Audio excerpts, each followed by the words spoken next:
Hello again, and welcome back to the Slow Flowers Podcast with Deborah Prinzing, episode 561. This is the weekly podcast about slow flowers and the people who grow and design with them.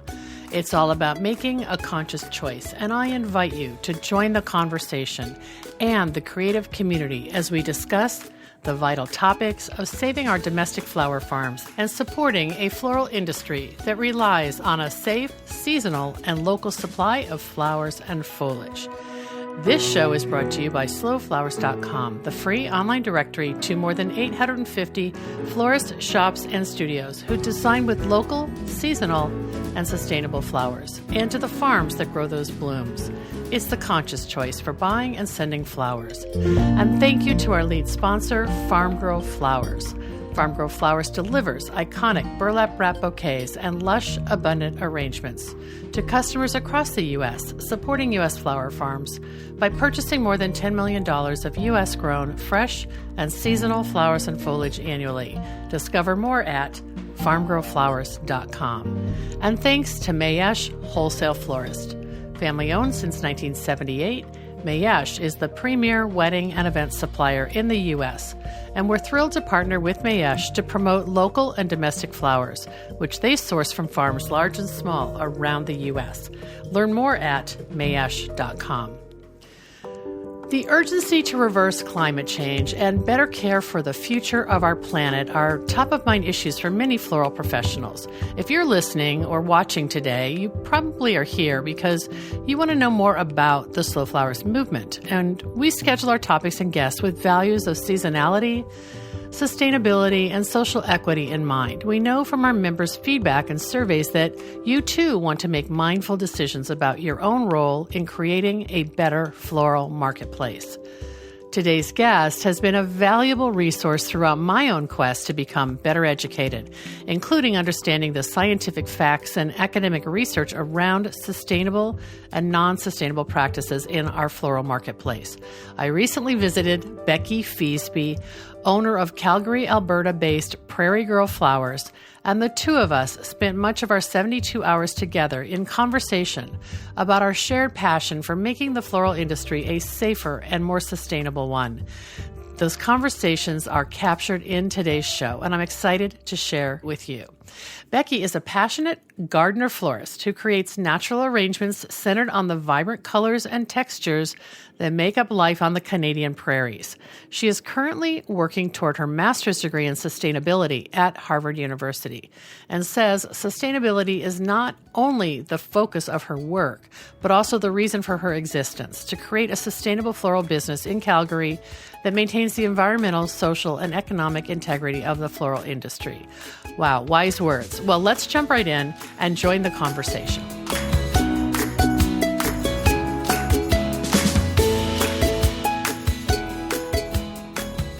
Hey everybody, it's Deborah Prinzing from the Slow Flowers Show, and I'm so excited today to reintroduce Becky Feasby of Prairie Girl Flowers.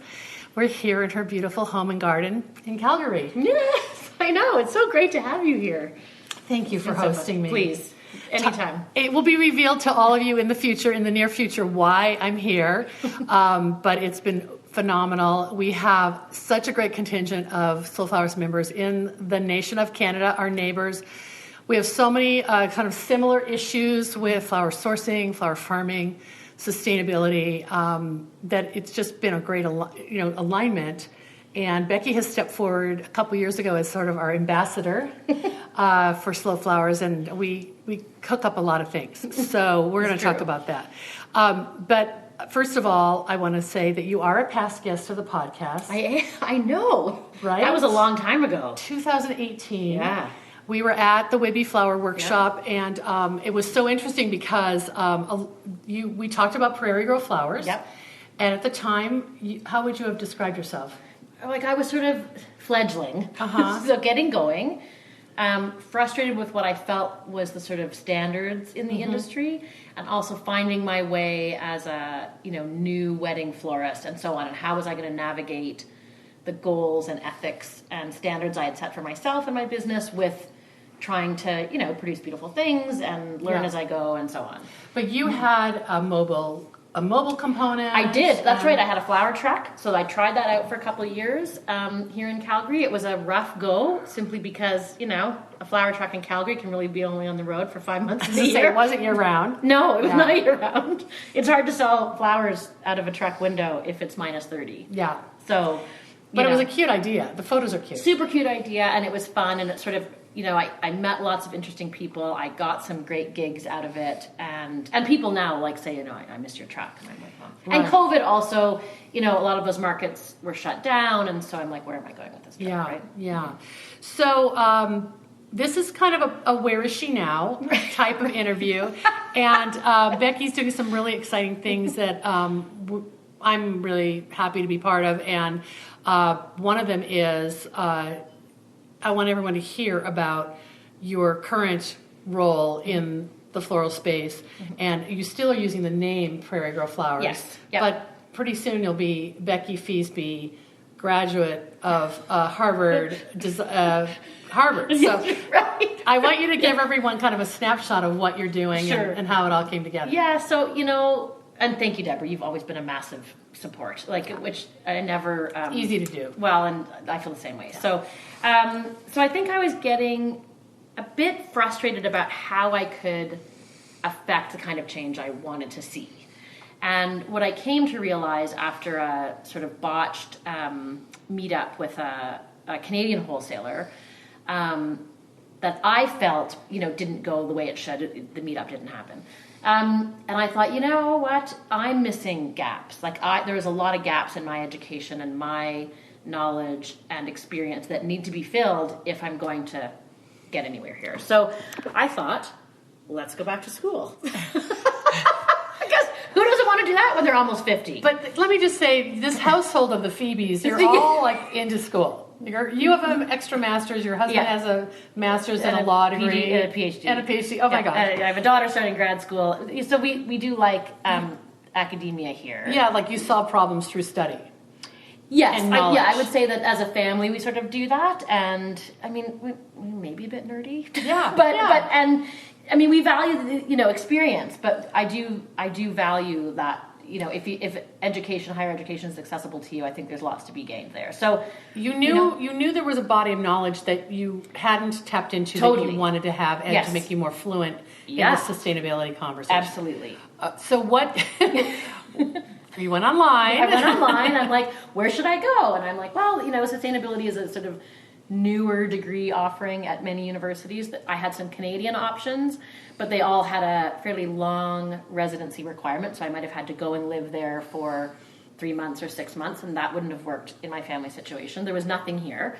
And so I stumbled on the program at Harvard and started reading more about it. It has a phenomenal selection of courses. It is run by unbelievably smart professionals that have been working in fields of sustainability, whether it's tropical reforestation and deforestation to environmental justice to, industrial ecology, you name it. These people are big. You showed me the descriptions of the courses and who the teachers were and it's amazing. Who the program directors were. Yeah. What is the actual program called?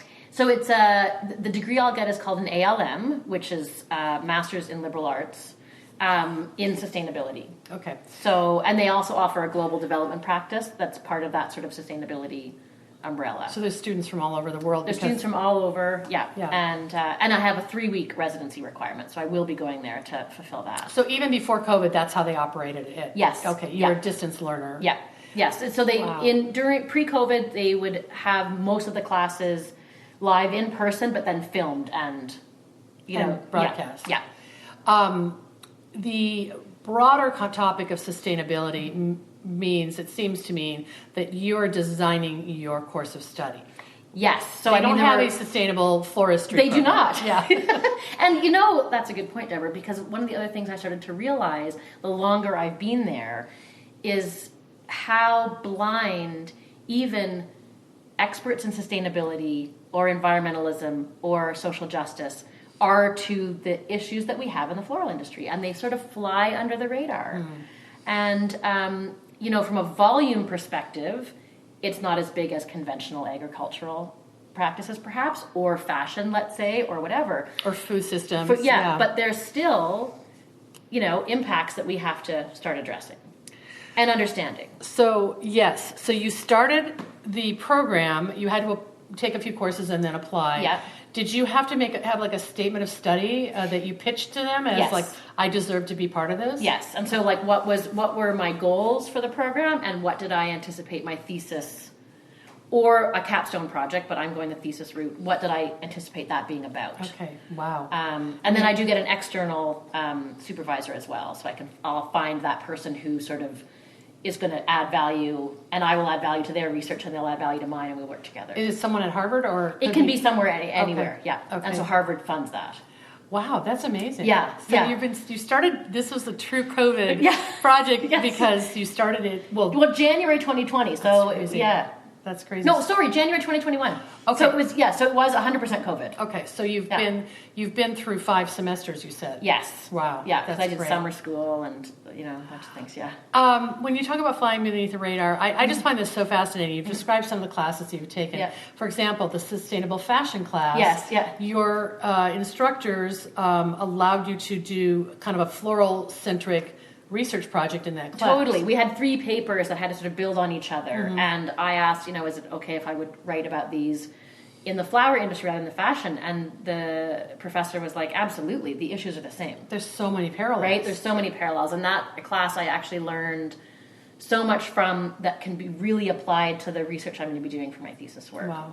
So it's I love it. Yeah. I crazy love it. And it also, it's also hard. Like there's days, and a lot of our professors have said this, where we're like, how do you deal with this sort of, sadness you feel over the state of things when you're studying this every day and so on. And right, the emotional toll of feeling this urgency. Yes, yeah. And that people who are in the program, you're all kind of, I would say, believers in the importance of changing conventional practices in every industry. Absolutely, yeah. And we see the clock ticking. But do you feel like you're all just talking to each other, or, are you able to measure some progress?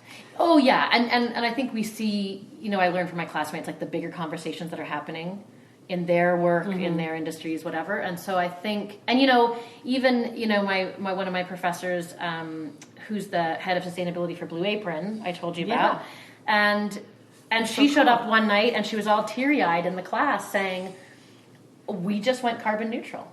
Like, I made that happen, and I've been working there for 6 months, and you sort of go, okay. People can do and these things. And she made it carbon neutral in a way that's meaningful, right? Like in a way that has rejigged things to make it.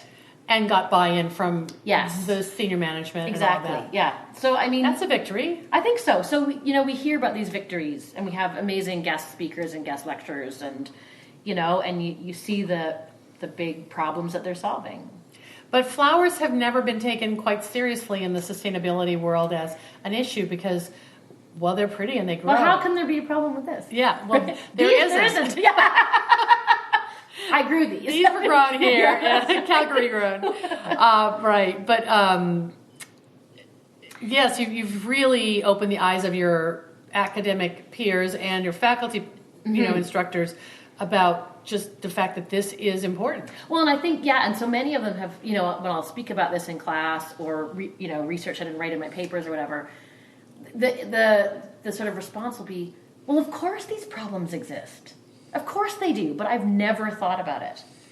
The flowers have been completely off my radar. How do you break down the buckets of problems? So I try to break them down the way most people do into sort of like environmental, social, and then economic, right? And so then how do all those things play out and that they all matter equally? Okay. We can't just say, well, we're just going to worry about the environmental impact, right? We can't just go carbon neutral. There's value in that, right? But we also have to think of the social impacts and the economic impacts, right? Yeah. So we have to address all of that. Wow.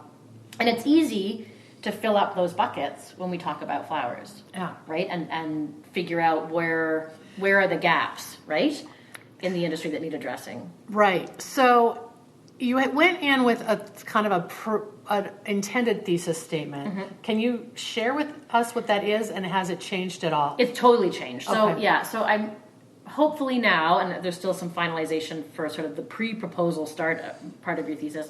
This is graduate school after all. Yes, there's a lot of hoops. A lot of hoops. And slowness. Like, even though we feel the urgency, academia does not move that quickly. But so I'm hoping to come up with a way to have some quantitative and qualitative measures of sustainability in the floral industry that can be used by large-scale growers, wholesalers, florists, like different pieces of the industry. So how can we measure statements of sustainability? So what would those metrics be that you would evaluate, right? And then come up with some kind of scoring or ranking system? Yes, exactly. Wow. So there would be things that would be a quantitative measure. So that could be your carbon inputs, right? And which is there technology? There's ways to do that, and you could look at different ways of measuring it, and so come up with sort of a score there, right? You could come up with some social scores, right? So if you are a grower in Ecuador, are the people there being paid a living wage? Yeah. Right? And what is that? Because a lot of these other places don't have a minimum wage, but for example, a minimum wage is not a living wage. Right. And so we know what living wages are for most places in the world. There's sort of already been research on labor and employment. And what does it cost? Country. Yeah. And some employers find it hard to swallow paying a living wage. And let's be clear, a living wage is not living it up. Right. You are scraping by. It's hand to mouth. It is hand to mouth. I mean, here in Canada, our minimum wage is $15 an hour, but the living wage where I live in Calgary is considered just over $18 an hour. And so that means you are finding a place to rent that's probably not that great, and you're able to feed yourself. And the living wage is above the minimum wage, so there are some employers who aren't going to do that. Of course. Yeah. And so I'm saying, and so the minimum wage is not a living wage here. So the same could be said for Ecuador. But I think it's interesting that you want to involve growers all around the globe, so you're not dismissing farms in South America or in Asia or Africa or Europe even. You want this to be universal. Yeah, and I think that there's got to be ways for us to find meaningful measures for these things that matter in terms of sustainability, right? So you've got you talked about the environmental bucket, the social bucket, and then what's the economic? So the economic is a lot of things. A lot of companies out there like to put all their eggs in the economic bucket because it means that they make money. So there's that. But in that would also go some of the living wage, right?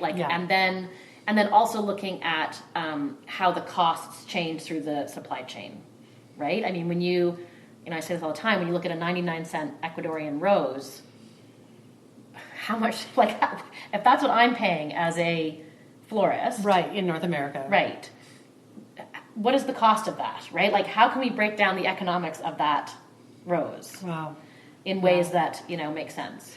The same way, how can we break down a, $2 t-shirt from Shane in China, right? We can't, Right. Yeah. That's why there's so many parallels with flowers. There's so many parallels between the fashion flowers industry and fashion. Yeah, there's so many, and that we talked yesterday about this whole just the traceability and the supply chain.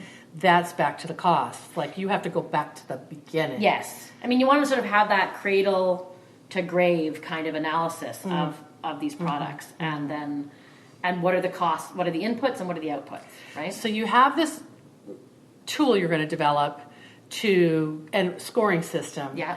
And then hopefully you'll get a lot of buy-in from many institutional supporters, organizations, associations. Yeah, I mean, we'll have a trial period. We'll have to, it'll take some ironing out. I think it's a lofty project, I may have to narrow it down a little bit. But, but you have some models.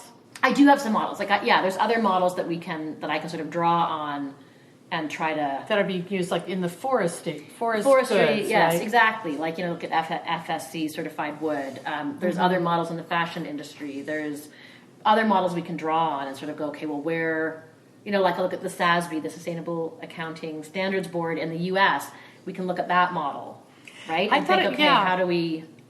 Well, I didn't mean to cut you off. No. I thought the other thing you said was interesting is there are some labeling, sustainability labels that do exist in floristry. For sure. And you will integrate some of those measures into your tool. Because they're a plus. Like if it's a fair trade certified organization, that's up on the plus side, right? There's some loopholes in fair trade that still need addressing in order to make it okay, and same with Rainforest Alliance and so on.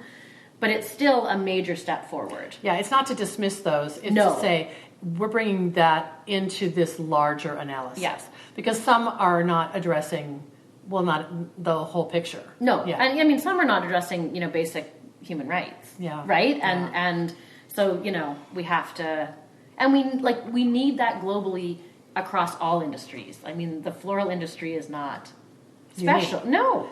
Coffee would be another one. Coffee, chocolate, you look at all of it, right? Yeah, because they are multinational. Totally, yeah. Wow. Yeah, so there's parallels all over. And like I said, floral industry, we've just kind of, right? Because we're so attached to emotional celebrations and times in people's lives, and we create beauty, and it feels natural. A vase of flowers feels like some sort of natural offering, right? Yeah, it should. Yeah. It should, and it's misleading. Yes, yeah. And, for example, we were touring up at the resort town of Banff, and in the hotel we stayed at, and then in the place we went to for lunch, we're putting our fingers in the vases to say, shoot, they've got foam here. Yeah. And how many? How many arrangements are throughout that giant hotel? And are they replaced every week? Probably. And the hotel wants to be perceived as this beacon of sustainability because they, I don't know, don't wash your sheets every day or something like that. Yeah, and they probably compost their food waste. Right. Or do you know what I mean? Like they're making efforts.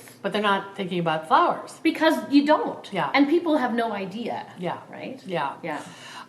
Okay, well, you talked about an initial incident that kind of propelled you. Yes, propelled me forward. And thankfully it was in the winter because she wasn't doing weddings at the time. Right, yeah. But do you want to elaborate on that a little bit and talk about how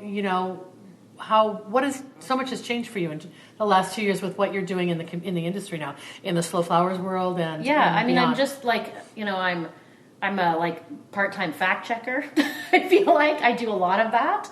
If you're a researcher. Yeah, if I see a company make a claim, I go and dive deep into figure out, well, where did that claim come from? What are the statistics to back it up? And I'll get called out for calling people out, but I'm okay with that. Well, and so I did start Sustainability Sunday too. Yes, which, right? Yes. So that's the thing that I do think most people will know you for. Perhaps. So your Instagram feed for Prairie Girl Flowers, you've always, I don't know how long you've had it, but it Since was 2018 or 2017. Okay. Yeah. Okay. Mm-hmm. Very early on, you had a conference, also in 2017 or 18. It was 19. You started the Sustainable Flowers workshop. Okay. Yeah. So you were posting about those issues. Oh, right from the beginning. Okay. So it wasn't just pretty flowers. There was always a message. Often, right? Yeah. Sometimes it would be like, hey, look at this beautiful thing I sent out yesterday, or here's my garden, or whatever, right? But I tended to have some meat. But it was because of this urgency that you're feeling. I felt it from the beginning. I need to speak out. Yeah. Okay. Yeah, I'm not afraid to speak out. You know me. Yeah. I'm okay with doing that. Yeah, but it's so interesting that Instagram started out as just a place for pretty photos, and now it's definitely a place for people to share their opinions. Maybe not as bad as Facebook, but or even Twitter, right? Twitter can sort of get off the rails. Yeah, but there's a visual message to what you're doing. Yeah. So you're trying to tell with photos and graphics and then the supporting text the point of that post. Yes, and I try to mix it up. I try to find things that were either timely that week. It might have been something that made me mad that week that I saw. It might be something that was on my radar because of a class I'm taking, but something that I feel like I have either something to say about or some really valuable information to share.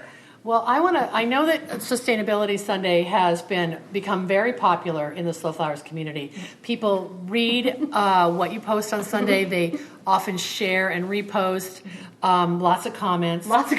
But you have your detractors as well. Oh, for sure. Okay, and maybe that means you're getting close to the truth. It could be. I mean, I think I'm making people uncomfortable, which, when you look at any sort of time of radical change, which I think we are in that globally, yes. from all environmental and social aspects, that we have to think about radically changing what we're doing. Yeah, the status quo isn't working. It's not working. We've proved that. Yeah. And radical change is super uncomfortable. And it makes us reflect on so many practices we've had forever, that we participate in, and we either feel guilty, ashamed, angry, sad, any number of things, right? Or defensive. Yeah. And it's practices and also attitudes and beliefs. For sure. And it's hard to let go of those. Yeah. And so I think it's hard. And some of my posts, probably feel really hard hitting. I speak from fact, right? Like I would never say, I don't think I've ever said, this is ugly. Opinion. Yes, yeah. like this giant foam thing is super ugly.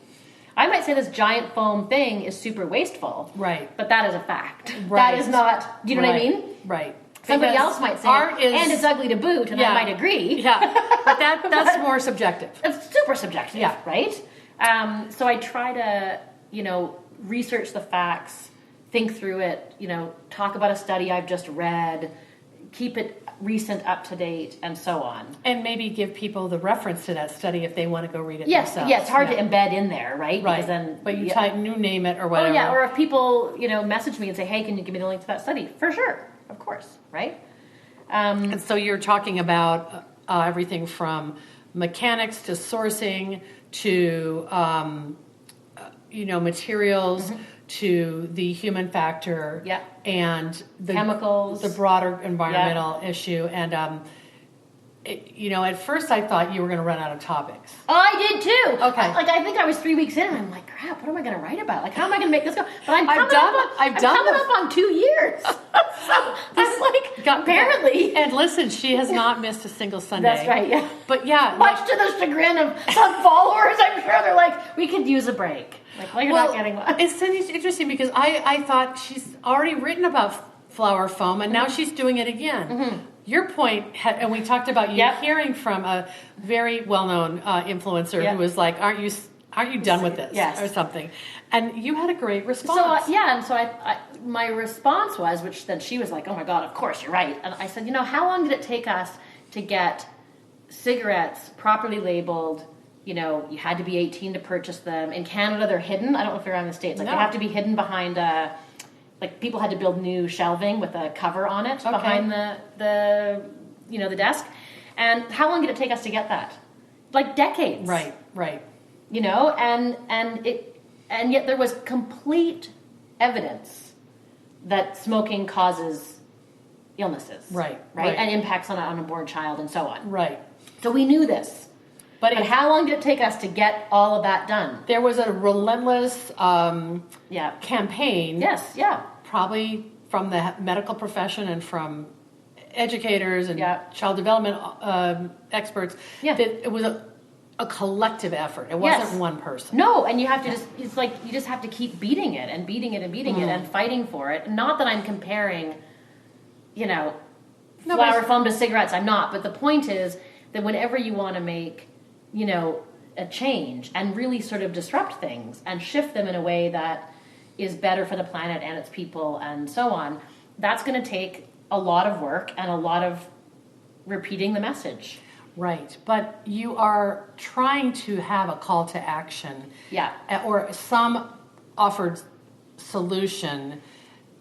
You're not all doom and gloom. You're trying to move the conversation to what can we do? Yes, and that's something that I spend a lot of time doing. I probably don't put as much of that in Sustainability Sunday. Sometimes I do. I'll say, wholesalers, have you thought of doing this? Florists, can you do this, right? Yes. And then there is a character limit, right? There is a character limit. Okay. I reach it every week. I usually have to delete a couple words, and it's fine. But they know you. They're like, oh, she's that one. Well, because people have said I get more words than they do. Their character limit is less than mine. I'm like, I wonder how that happened. Hopefully, they won't pay attention anymore. Yeah, exactly. They being Facebook or whatever, or Meta. So calls to action is those are super important and not something that I maybe do enough of. I do them every now and again. But often I look at it as, they're a bit of a PSA, a bit of a public service announcement. Yeah. And hopefully inspire people to think. Yeah. You're getting traction because the comments are way more than the average person gets in terms of comments, right? And a lot of DMs and all of that, which for an old lady, I'm like, stop dropping into my DMs. You said you woke up you posted something on your stories and you woke up to 50 plus DM messages this morning. Yeah, exactly. So you try to respond to all of them? I try to get to all of them, yeah. Wow. Yeah. Wow. Because I feel like, and if they're a question, I hopefully give them an answer or a place to go to try to find some more answers. And I will say that when people are upset by your Sustainability Sunday post on Instagram, if they do comment, you respond. I do, yeah. And you told me last night you just keep circling back to the facts. You don't engage in personal attacks. No. You offer to talk to people offline in a conversation. Or a phone call even, whatever, And have you changed any hearts and minds in doing that? Some. Really? I think some. And then some probably, hate me more. Yeah. Agree to disagree. Yeah, fine. You can Let carry them on. block you. Oh yeah, block away. Yeah, that's fine. Yeah. Because you feel confident in the research you've done. You're not fake news. I'm not fake news. You're I'm not really not fake You're news. not trying to cyberbully. No. That people interpret a interpret factual it. statement that upsets them as if bullying. I say I saw this happen last week, and I don't even mention who it was. I saw this happen last week. This is problematic for A, B, and C. People are like, well, that's bullying and shaming. And I'm like, well, that person has 200,000 followers on Instagram and taught how to do this practice. Is that bullying and shaming? That's an interesting conversation to have. Yeah. Right? Right. So are we okay with that? And, I think to me, bullying and shaming is saying, and her ugly mug, do you know what I mean? That's like personal. A personal attack. That's personal. But saying, if a practice is shameful. And you know why, because you've just laid out the reasons. And you're teaching that to, thousands of people. It's questionable. It's questionable. Yeah, and you should answer for it. Yes, you should have an answer for it. Yeah. And that's a hard pill to swallow. If I was doing all that and somebody said, I can't believe you're using foam, you're, terrible florist, whatever, I would feel awful. Right. And I would probably not like that person either. Right. But but I also have a lot of followers who are since I've been following you, I don't use foam anymore. Or I don't use bleached ruscus anymore. You have changed. Yeah, and I get that. They're literally because they're I didn't know. Yeah. So if you're the person who's saying, now you know. Yeah, and that's one of my things I come back to. It's once you know better, do you do better? Mm-hmm. And if you know better and you choose not to do better, that's not okay. That's on you. That's on you. Yeah. And that's maybe something to feel a bit ashamed or embarrassed about because that's not okay. Right. Right? Right. Wow, Becky, it's heavy. It's it is heavy so sometimes. Intense. It is. Yeah. And then there's the time spent with you that is so enriching, and my mind is spinning with ideas. And I know that those who get to spend time with you at your workshops walk away completely, fired up to typically carry the torch. Yes, yeah. And people leave with a few tears because we always have sort of social justice as part of it, and so there will be the odd sort of tear shed over something they didn't know about, or that they're thinking, gosh, I have to work on that or whatever. Right. But we laugh a lot. Yeah. We do great things with flowers.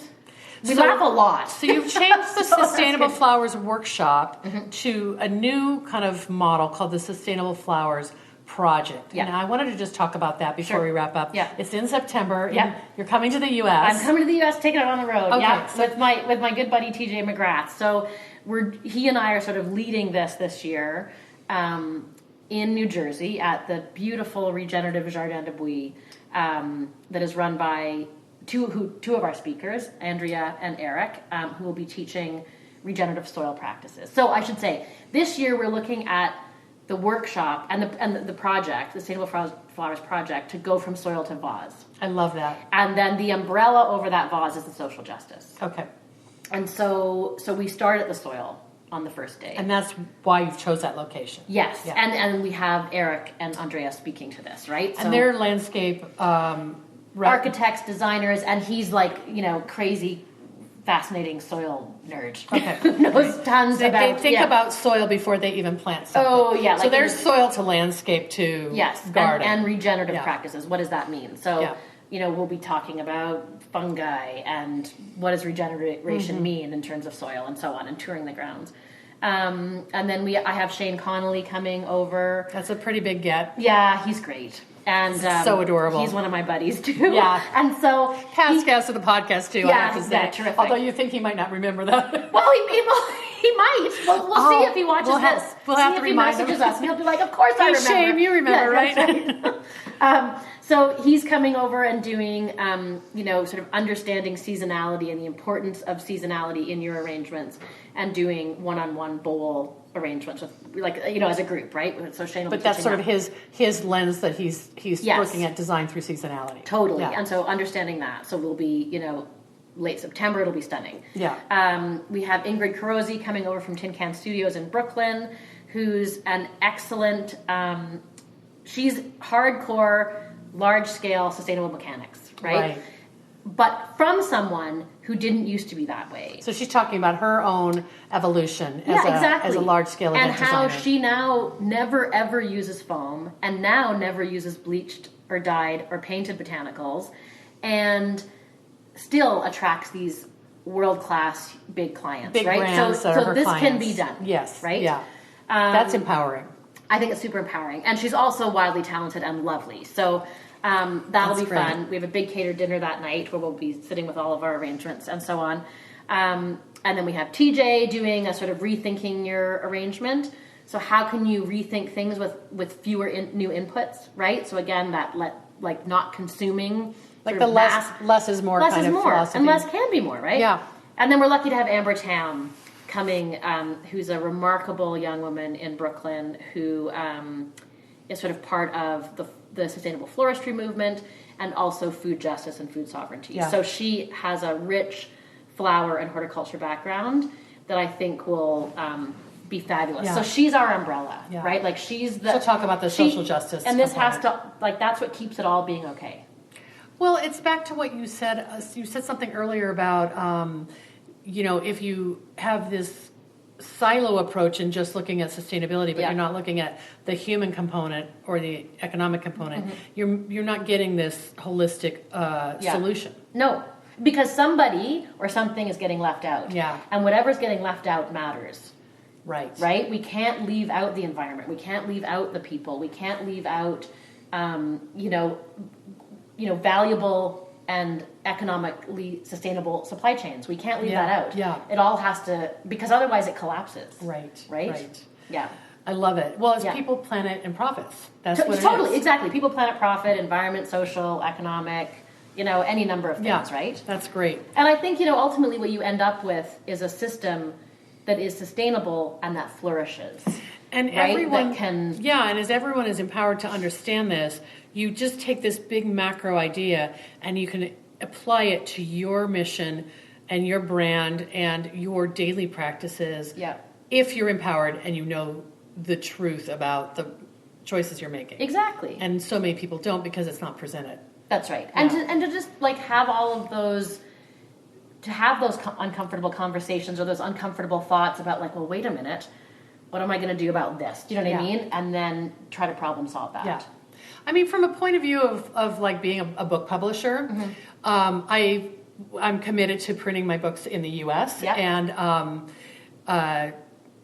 we have a Canadian author. We should be looking for a printing option in Canada, too. But I remember a very interesting situation where a person who perceives herself as very... progressive on sustainability, who has a book, critiqued a post of a florist in Slow Flowers, a post about using California flowers instead of local Pacific Northwest flowers, and was very hurtful. Yeah, and interesting. I said to the florist, don't worry, her argument doesn't have any weight with me because her book is printed in China. And that is not sustainable. That's right, and you're buying into that whole international publishing outsourcing, which has hurt our domestic publishing right, industry. Exactly. And then how are the people being treated in China? Oh, like there's I that, have like no then there's idea. that. Like and I don't know, Right. but we have to think about Right. that. No one has evaluated what kind of inks are going down into the rivers, you know, for Yes, the printing like, process. exactly. So I sort of think it's very easy to compartmentalize. It is. And I know I do it because and I do too, drive right? a Honda. You know, Yeah. I'm guilty of it too. Yeah, but I think, you know, and we want to watch out for those sort of like whataboutism, right? And you've posted about that. Yes, and we all do it because they'll say, well, you know, Becky at Sustainability Sunday goes on and on about this, but what about the minivan she drives? Right. Or what about she took her family to Europe one year? Right. It's like, well, but what I'm working on is this, and me taking a flight with my family on a trip does not diminish the importance of this that I'm talking about. Yes. And by the way, you bought carbon offsets. Right, and also I get carbon offsets for it, which from a reliable that's a whole other conversation. But that's another thing you have to be very careful of. But there I are want to ways learn to get about them. that. Yeah, there are ways to get them that are good, or at least, you know, well vetted. Better than. Yes, Yeah. better than, as Toby would say, and Toby Nelson, but also really well vetted. You know, It's just, it can be overwhelming. oh, for there's people. days when I think to myself, I'm just going back to bed. Like that's it. Pull the covers up because Thankfully, you have two Labradoodles who would like to go. That's lay right. down No, with they you. don't want to. Yeah, exactly. So we can all snuggle in there and just go, crap. And What are we going to do? And I'm not going to lie, I do that every now and again. But you pick yourself up and get back into the Yeah, discussion. because you have to, right? Yeah, it's empowering. Yeah. Well, you're empowering. Well, that's what you do. We're here. Yeah. Anything else you want to mention that I didn't ask you? I don't think so.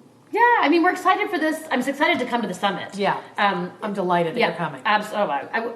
Once I got into it, I haven't missed one, except during COVID. Yes, exactly. Yeah. Exactly. So this is excellent. Yes, I'm thrilled. So this will air before we have the Slow Flowers Summit at fun. Stone Barn Center. Okay. So this conversation will just continue there because there's yeah. so many like-minded, committed, passionate professionals. And there's so many old friends of mine that are Yeah. going to be there too that I haven't caught up with, and that we've had this sort of virtual relationship for the last 2 years, and we need to see each other's faces Yeah. to sort of hash out some things we've maybe not agreed on, or that we don't understand the other person's perspective. Yeah, and so you need that face to face. Yeah, because the filter of social media It's brutal. It is. I Right? agree completely. Yeah. Well, the human contact is one of the things that we prioritize with It's so with the important. summit. So, Yeah. well, good. Well, thank you so much for thank letting you, me come Deborah. visiting you. Yeah. We've had such a Thanks great for putting visit. up with my dogs. Oh. My crazy dogs. These dogs are. Well, I have a great portrait of you with Larry. I don't know if if Magic's in it, but well, there's one with Magic, but there is one with just me and Larry. okay. Yeah. Well, I'll take them both. Yeah, sure. We'll share that. They're my sidekicks. And I'll make sure when we air this as a podcast on slowflowerspodcast.com to include all of Becky's social places and links and a few screenshots of Sustainability Sunday. Sure, yeah. And the information about the Sustainable Flowers Project in Thanks. September. Yeah, 'Cause we're excited for that. It sounds like you still have a few openings. We do, yeah, and we're just trying, and so we're, and again, with that project, we're committed to having a zero waste event. I'm excited about Pretty that. hard, and we take a photo every year, like, okay, so this was our garbage, like it literally could fit in my hand, so it wasn't zero waste, but it was awfully close. Right, minimal. Right, and minimal fully catered, waste. yeah, exactly, all the food and, It makes me want to try that with the Slow Flowers Summit. Yeah, it's another layer of stuff you have to think about, and you also have to like be super conscious. Like, if somebody opens a granola bar, you're like, save that wrapper, right? Give it to me. That's in my garbage, right? Well, luckily with the Stone Barn Center venue, I think that they've got that baked in. I was going to say, yeah.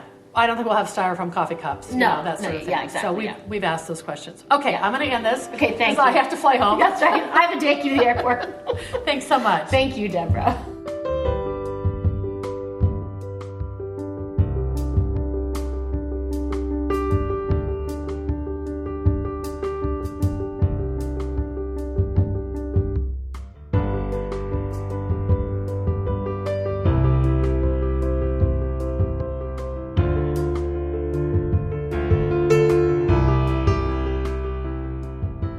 Thank you so much for joining us today. Becky writes that ethical and sustainable floristry involves looking at not only how and where we source our flowers, but also considering the waste generated by designs and packaging. She maintains that, like other agricultural crops, we need to examine not only the carbon footprint of our flowers, but also the use of pesticides, water pollution, exploitation in the supply chain, and waste. Sustainable floristry means using local and seasonal flowers. For her, it also means not importing flowers from overseas, never using single-use plastics for packaging or floral foam in designs, and supporting local growers and creatives to give back to the community. You can watch the replay video of this show at slowflowerspodcast.com for episode 561 and find links and more resources about all that Becky and I discussed, including her popular Instagram series, #Sustainability Sunday, and the upcoming Sustainable Flowers Project, which she is co-producing with TJ McGrath of TJ McGrath Design. If you're heading to the Slow Flowers Summit just a few weeks away on June 26th through 28th in New York, be sure to meet Becky and TJ there in person and learn more about their workshop. I'm hoping to be there too in September. Thank you to our next sponsor, the Gardener's Workshop, which offers a full curriculum of online education for flower farmers and farmer florists. Online education is more important this year than ever, and you'll want to check out the course offerings at thegardenersworkshop.com. Later this week, on Friday, June 10th, at 9 a.m. Pacific, noon Eastern, you're invited to join the Slow Flowers member virtual meetup. You'll join Shannon Algier, our special guest, as she introduces the famed Stone Barn Center for Food and Agriculture, our Slow Flowers Summit host location and venue for Day 2 and Day 3. Shannon is Arts and Ecology Director at Stone Barn Center. She brings over 25 years of experience in holistic farm design, crop production, garden and greenhouse management, and farm-based education. She and Philippe Guz will open our June 27th session at the Slow Flowers Summit, that's on the Monday, with a presentation entitled The Flowers of Stone Barn Center and Blue Hill. At the meetup this Friday, Shannon will be joined by Stone Barn Center Greenhouse Manager Daniel Bartouche, and they'll give us a preview of the floral program at Stone Barn Center and the programs of the Arts and Ecology Lab. You must pre-register to join us. I'll share the registration link in today's show notes for episode 561 at slowflowerspodcast.com. Our final thanks goes to Details Flowers Software, a platform specifically designed to help florists and designers do more and earn more. With an elegant and easy-to-use system, Details improves profitability, productivity, and organization for floral businesses of all shapes and sizes. You can grow your bottom line through professional proposals and confident pricing with their all-in-one platform. All friends of the Slow Flowers podcast will receive a 7-day free trial of Details Flowers software. Learn more at detailsflowers.com. Hey, thanks so much for joining us today. The Slow Flowers podcast is a member-supported endeavor, downloaded more than 855,000 times by listeners like you. Thank you for listening, commenting, and sharing. It means so much. As our movement gains more supporters and more passionate participants who believe in the importance of our domestic cut flower industry, the momentum is contagious. I know you feel it too. If you're new to our weekly show or our long-running podcast, check out all of our resources at slowflowersociety.com. and consider making a donation to sustain Slow Flowers' ongoing advocacy, education, and outreach activities.